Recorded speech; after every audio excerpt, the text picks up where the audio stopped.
What's up guys, Coop here, and today we're going to be looking at Battlerite. This is just going to be a quick look at, not a full-blown review, as I have clearly just joined and started playing this game, but I've been very much enjoying it, and I figured I would show you guys a little bit more about it, because it has gotten a little bit of popularity recently, and it has kind of this unique aspect to it that's a little bit different than most games. So, what exactly is Battlerite? Well, Battlerite is technically considered a Moba. It has a variety of different champions, but what it does differently is it actually takes the literal phrasing of what a MOBA is. For you guys who don't know what a MOBA is, it's typically what a lot of games like League of Legends, Dota, and other stuff of that genre typically calls what their games are, and that is a multiplayer online battle arena. However, instead of having to focus on turrets and destroying each other's bases, this is an actual battle arena. Each of the arenas have different stages, different walls, different placements, and all the heroes reflect that. So, when you jump into the game, it's important that you look at all your different champions, and they all have different abilities. Similar to how a game like League of Legends is. However, what this game does is it allows you to be able to do any combination of heroes and for them to all kind of work out. Now, of course, there is some that synergize better with others, such as having a support with either a melee or range, or having two range-based characters or two melee. And just in general, it really depends on what exactly you're fighting against. Now, let's say that you kind of go into the game and you have two supports. Well, what exactly do you do in that scenario? Well, what is different about this game is instead of having items, you have loadouts.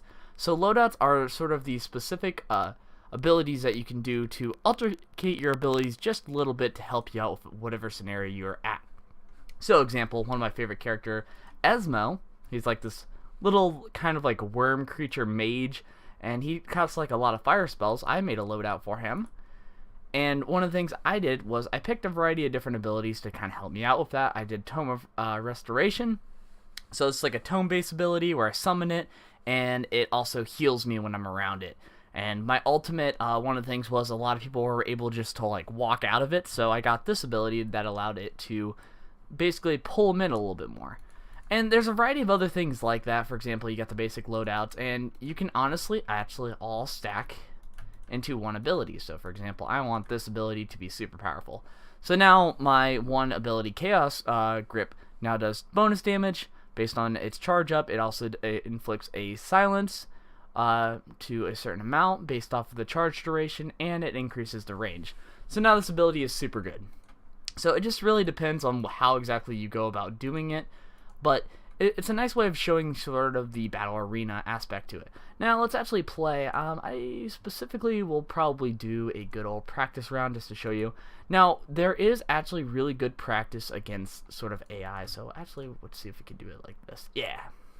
So I'll use Gizmo, because he's sort of my best character at the moment. Let's see if we can't jump into a game here.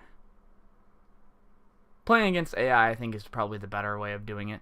So we'll skip that, skip. Alright, we're playing with some other player here. It's a pretty good combo altogether. We're going to stick with our little loadout here. Now what's important is, you know, you have your loadouts, and maybe you want to change them up a little bit, so you can change them up in the menu as well. So we'll ready up. We're versing Jade, she's kind of like a ranger, and then we're versing Blossom, who is like a mage, and then in the beginning we kind of mount up on our sort of minions. Now as you can see here, we have all of our abilities, and we jump right in. So we have our sort of smaller ability here of our R, which is typically usually a heal or a small like based attack. So here I've got that. Now we're partnered up with another champion. He's more of a healer, but he's more of an offensive healer. So as you can see here, I'm focusing mainly on the healer here. And I'm casting my blasts. I put up a barrier to block all the attacks and give myself a few more charges. Teleport a little bit. And due to my loadout, I'm actually able to teleport multiple times here. So that's super nice. Now obviously I'm kind of recording, and I've got a bunch of stuff as well to work on my audio, so my frames there aren't exactly the best at the moment, but this is definitely a game I highly suggest having a really nice build on your computer. So anyways, that was sort of the basic combat. So as you can see, you have all your different abilities, you have altercations, and then you have your ultimate, and then you have another ability that you can use. Then it sort of chooses a MVP based off of damage, protection, and disables. So disables is stopping your opponents and silencing them, protection is healing your allies, and damage is just obviously, well, damage. And then you have your R ability, which is typically given by 1 charge, and then you have your ultimate, which is given by 4 charges, and you gain charges over the course of combat. So let's actually go in diving in. Now, the allies that we're versing are really easy. Most of the time they're actually a little bit harder, but because it's Blossom and Blossom's kind of a cakewalk to kill, it's very simple to beat her. So I'm even going to try to get myself a little bit more damage here just so I can kind of make this a little bit harder on myself. And then do that. Let's see if I can't get myself an ult. So this orb that spawns in the middle, if you kill it, you actually get more ult charge, which is super duper great for us. So we'll do that. Boom. One person's down. And now we're looking around for other person. Now, there is different arenas. So the arenas will have walls in different places, which is super awesome for us. This is a hero that can stealth, so we'll just do that real quick. Boo, boo, boo, boo, boo. Okay. Well, let's actually delay the game a little bit and see if we can't make it to get to sudden death. Ow. Actually, I don't think we can get sudden death on this game mode. But anyways, after roughly 2 or 3 minutes, this is sort of a way to prevent tanks from being a big thing and just dual tanking and just sitting there forever. It does have a timer, and after the 2-minute timer, the sort of walls and everything begin to shrink, and there's like this sort of Fortnite-esque barrier that slowly closes in so that there's only 1 survivor in the end. So that's very important, or 1 team technically. But overall, I really enjoy the combat of this game just because it's something different. It's an actual like arena crawler, and you're actually focusing on this. You have a variety of different types, and every hero is kind of good in its own right. I mean, you could build anything around it. So, for example, my mage-based character, he's really crappy against sort of melee-based characters. So, when it comes to my melee-based characters, I try to build a completely different build around that. And I might choose my preset loadout that I already have, but I can change it in right before the fight. And then I can see based off of what they're building. So, which you can easily do with the good old tab screen. But it's interesting because there's a variety of different enemy types, and just in general, a really nice game overall. So, let us jump right in. Oh, and did I mention that this game is also free? So, I mean, you really can't complain too much because it is free. However, not all the heroes are free in their own right. Some you can get through chests, and some you can get just from saving up points. So, alright. So, you guys kind of get the gist of how combat and everything works. I've kind of shown you a little bit of that, doing loadouts. Now, let's actually show you the reward system and a few other things here. So, as you can see, you level up with your character, and they give you rewards based off of that. You get coins. And then what happens with your coins is you get the following things. You can get a champion, a mount, an avatar, a weapon, and then if you get really well with your characters, you can get titles.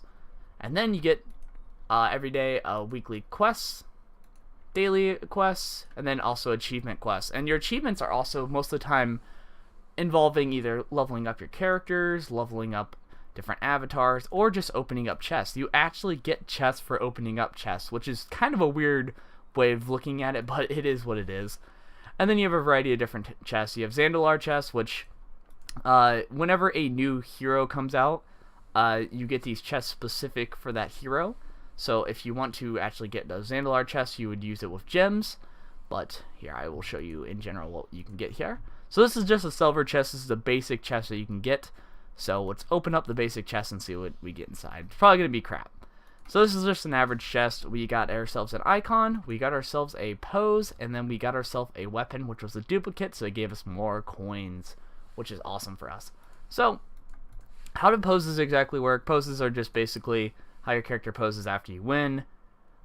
You've got skins, so let's look at Zemo real quick. So for example, Zemo, I have a skin for him that I got in a silver chest. It's a nice little red one.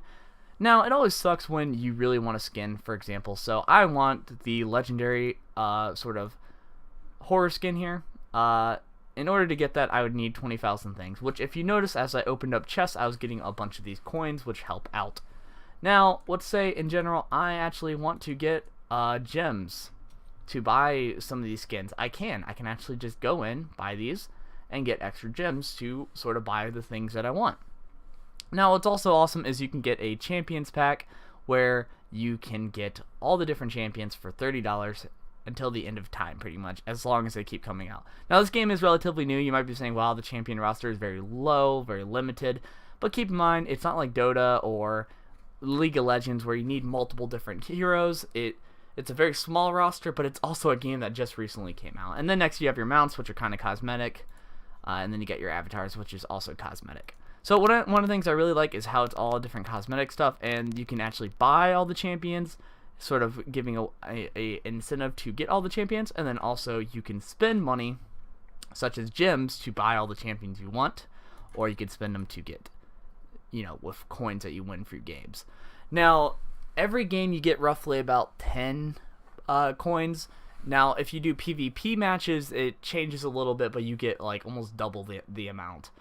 So that's really awesome. So basically, you only need to play like roughly 20 games, and you'll be able to buy a hero that you really want. Like, I just started today, and I think I played a total of like 8 games, and most of them were PvE matches, and I did like a variety of about 3 or 4 different PvP matches. So that kind of gives you a rough estimate of how many games you have to play to do it.